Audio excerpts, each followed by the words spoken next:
Assalamualaikum warahmatullahi wabarakatuh. Saya Golan Ramadan, saya dari kelas H2 Manajemen dengan NPM 10120869. Di sini saya akan mempresentasikan analisis PT Sosro pada diagram Fishbone dan diagram Pareto. Sekarang langsung saja ke diagram ikan atau diagram Fishbone. Kenapa disebut diagram ikan?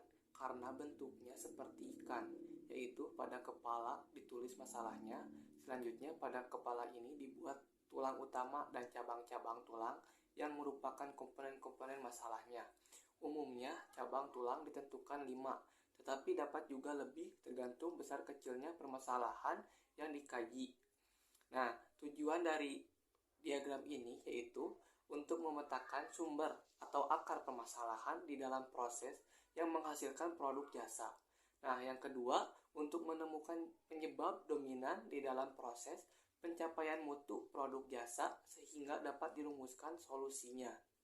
Nah, pada analisis diagram Fishbone PT Sosro, masalah atau kepala ikannya yaitu cacatnya produk, dan cabang-cabangnya atau komponen-komponen dari masalahnya yaitu yang pertama manusia, di mana salah setting ukuran, kurang teliti, tidak fokus, tergesa-gesa, dan tidak mengerti prosedur. Yang kedua ada metode, di mana pengukuran tidak sesuai, penyimpanan yang kurang baik, dan waktu pemotongan tidak sesuai standar. Yang ketiga ada mesin, yaitu mesin tidak berfungsi dengan baik.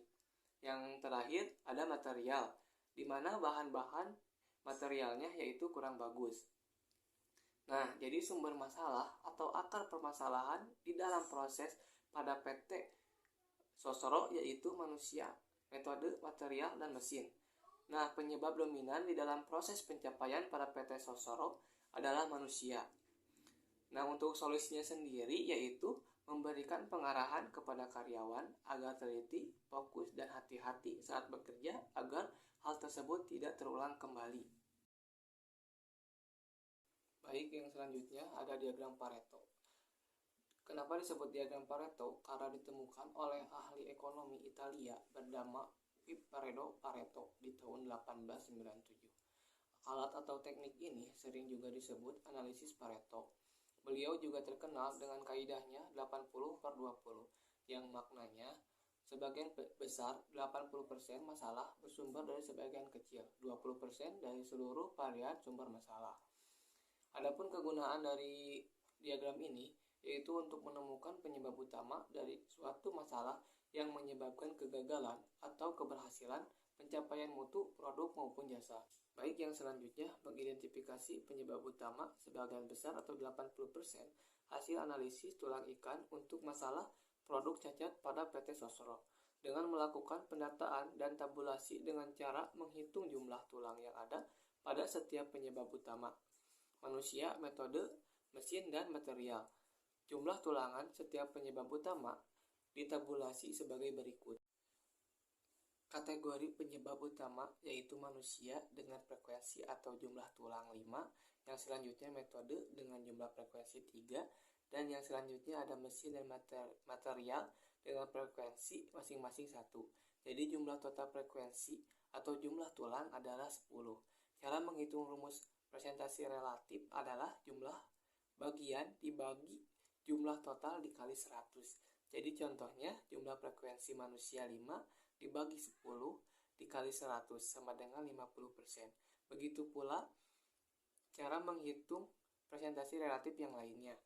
Untuk presentasi kumulatif, tambahan dari presentasi relatif.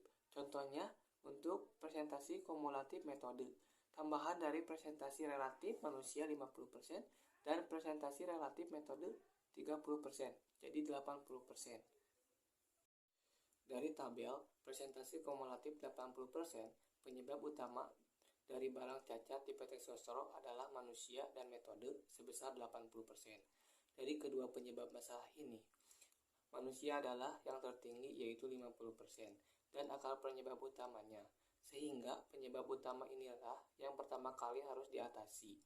Setelah itu baru metode. Penyebab masalahnya manusia.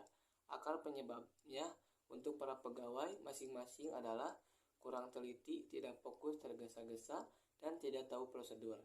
Masing-masing akar masalah ini perlu diatasi dengan merancang program kerja yang baik dan benar. Mungkin sekian pemaparan dari saya. Mohon maaf bila masih banyak kekurangan. Terima kasih. Wassalamualaikum warahmatullahi wabarakatuh.